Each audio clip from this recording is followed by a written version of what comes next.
Bonjour. Voici une nouvelle intitulée « Excès de santé » qui est parue dans ce recueil de nouvelles « L'échelle de Reuters » tout récemment aux éditions Flatland.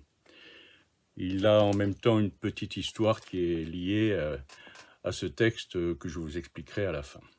Voici donc « Excès de santé ». Nous étions fous, enfants, roulant au bas du pré pentu à s'enivrer la tête, disparaissant sous le foin qui pique la peau et irrite le nez. T'en souviens-tu, Célia? Nos genoux égratignés étaient des trophées, et nos mères ravaudaient les culottes avec cette résignation lasse, admettant qu'il faut bien que jeunesse se passe. De fait, elle passa, mais pas nos jeux. Nous étions fous, Célia, de randonnée et de veillée, un verre d'un vin capiteux ou un piolet d'escalade à la main. Fous d'aventure à deux. Jusqu'à l'unicament. Nous marchons, tous ensemble, piétinant un tapis de puces qui croustille sous les semelles. Moi, le médecin taxé de légèreté. Sous nos semelles, le vert évocateur d'herbes foulées, celui de nos alpages, Célia.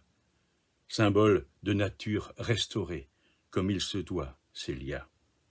Métaphore de santé préservée. Un verre qui ne te convenait plus, Célia. Nous marchons.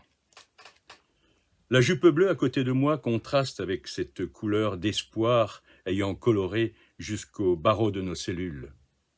La couleur de l'unicament, garant de nos santés, indéfiniment, gélule connectée qui transite hebdomadairement, bienveillante panacée, à disposition de tous, obligatoirement.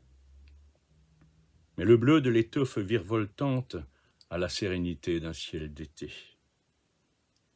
C'est la teinte pour laquelle je me dévouerai désormais. Elle respire la liberté, ce vent fou, une dangereuse liberté, mais si nécessaire. L'espoir, je me charge désormais de le fournir seul. C'est curieux, j'ai l'impression que l'unicament a toujours accompagné nos vies, alors qu'il n'est apparu qu'à notre entrée à l'université. Mais il s'était insidieusement manifesté avant le début de nos études de médecine parallèles et complémentaires, dans les capteurs, évaluateurs de performance, patchs et bracelets connectés, t-shirts intelligents, implants sous-cutanés, toute cette panoplie de la mesure, partout embarquée sans mesure.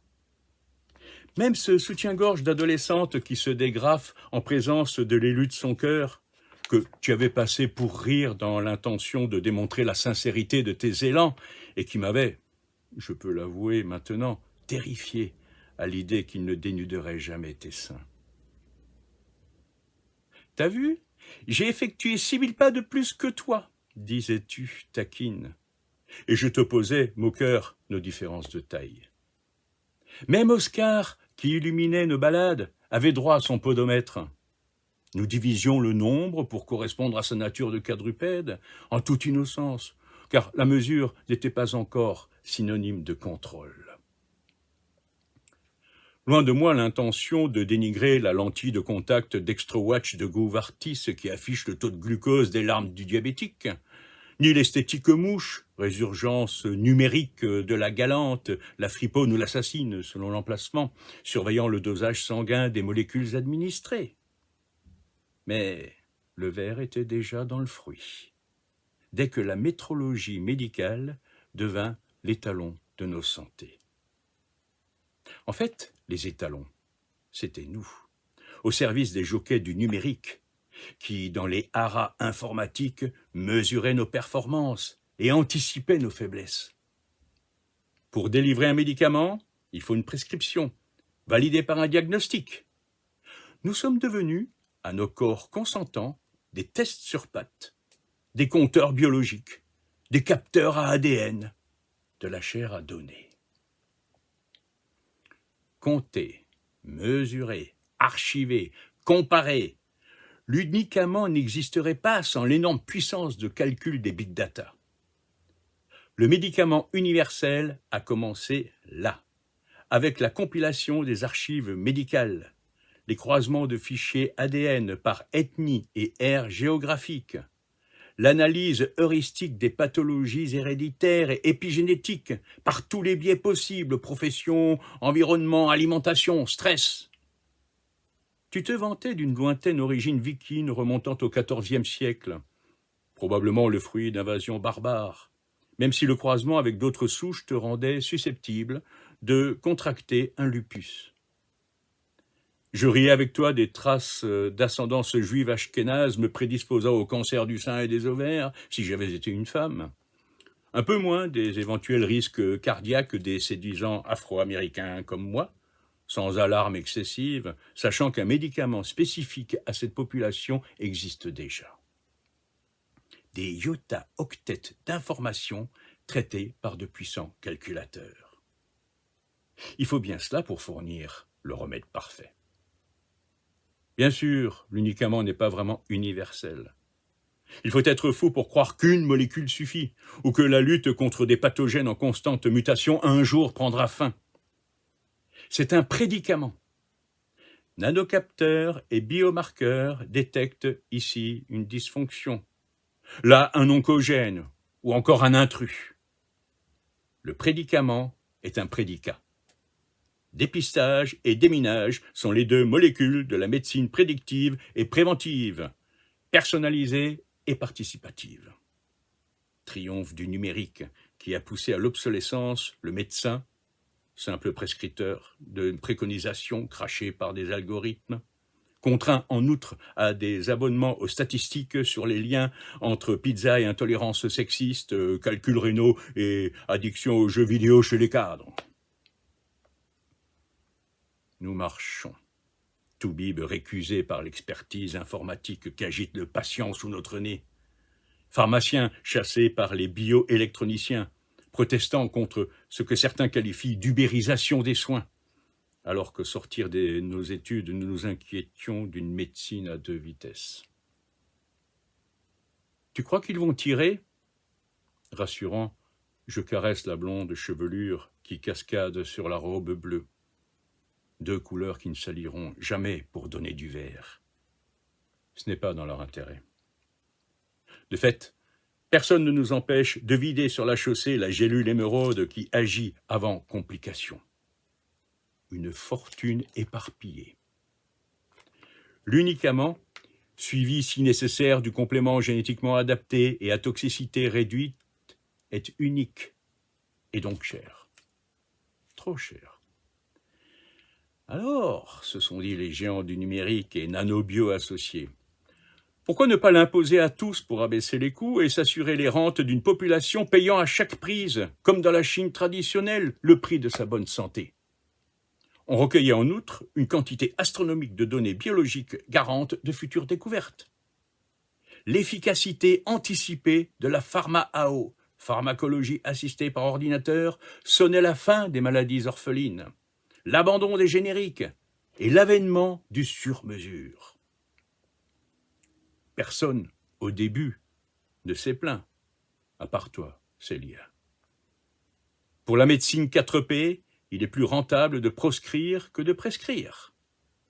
Elle impose un mode de vie lié à des probabilités qui, sans délai, modifie, limite, brise des carrières et détruit des rêves.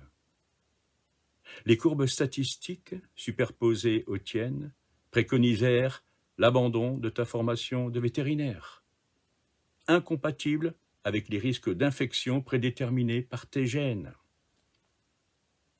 Vocation avortée avant d'avoir commencé. Frustration, pleurs, colère, tu passas par tout ce qu'il faut éviter dans ton cas. La mononucléose est apparue, celle qu'on nomme la maladie du baiser. Baiser dont je te couvrais pour te consoler. Car on sait combien le lupus se combine mal avec le banal virus d'Epstein-Barr. Ah, qui dira la tyrannie du bien-être, t'interdisant les joies de la montagne. L'unicament a traqué tes trekking comme il m'a pénalisé pour un dionysiaque penchant, certes modéré, mais incompatible avec le mode de vie hygiéniste de la société diagnostique. Que te restait-il, hormis ton désir d'enfant, Célia? Rien. Juste le désir, Célia. Ailleurs, les biomarqueurs compagnons surveillaient l'efficacité d'un traitement, mais aussi son respect, verbalisant les oublis par un déremboursement proportionné, à défaut supprimant le soin. Participatif. L'unicament engage le patient, coopératif et soumis. Le corps transparent, révélant ses écarts à la norme et sanctionnant l'énorme écart. Tu as résolu, Célia, l'équation du risque et du désir en affirmant ce droit. Tu vois, j'ai moi aussi cessé de prendre l'unicament et aussitôt reçu les avertissements et menaces de la médecine 4C, contrôle, contrainte, conditions et confiscation. Nous avons été fous, Célia, de nous aimer. Mais tu avais raison, Célia. Fatalement raison. Fatalement, Célia. Nous marchons. Moi qui chantournais des vers à la gauche des rimes, j'affûte désormais des invectives au surin des slogans, plaidant la tolérance et le respect induisant un droit à la transgression, parce que c'est humain, expression d'un désir raisonné, connaissant les risques et compensant les effets par des comportements appropriés, déterminé à ne pas laisser la société marchande me déterminer, agissant et corrigeant, dans une indépendance assumée et éclairée. Déconnecté. Je marche, Célia. Lydie à mes côtés. Ta fille n'a jamais avalé la prophétesse verte. Nous marchons, Célia. Pour toi, nous allons gagner. Voilà. Alors, cette nouvelle m'avait été commandée par le rédacteur en chef à l'époque du bulletin France Mutuelle Magazine, qui publie une nouvelle par numéro, et qui est donc réservée aux adhérents de cette mutuelle. Et Thierry Bourdin était quelqu'un de curieux, de chaleureux, d'expansif, très intéressant. Puis il m'a appelé pour me demander d'écrire sur le thème et si demain on trouvait un médicament capable de guérir toutes les maladies. Alors d'abord il me le demandait au tout dernier moment, alors que d'habitude j'ai quand même du temps pour me retourner. Et ce sujet ne figurait pas dans ceux que nous avions dans un petit pot pour savoir qu'est-ce que nous choisirions la fois d'après. Et c'est là qu'il m'apprend donc que il allait prochainement passer sur le billard pour un cancer foudroyant qu'on lui avait détecté. Et là j'ai compris donc pourquoi il m'a demandé d'écrire sur ce thème. Et je me suis dépêché de répondre à la demande. J'ai donc écrit cette histoire dans la semaine. Malheureusement, il n'a jamais eu le temps de la lire puisqu'il est décédé sur la table d'opération. Et c'est bien pourquoi cette nouvelle lui est dédiée à Thierry Bourdin.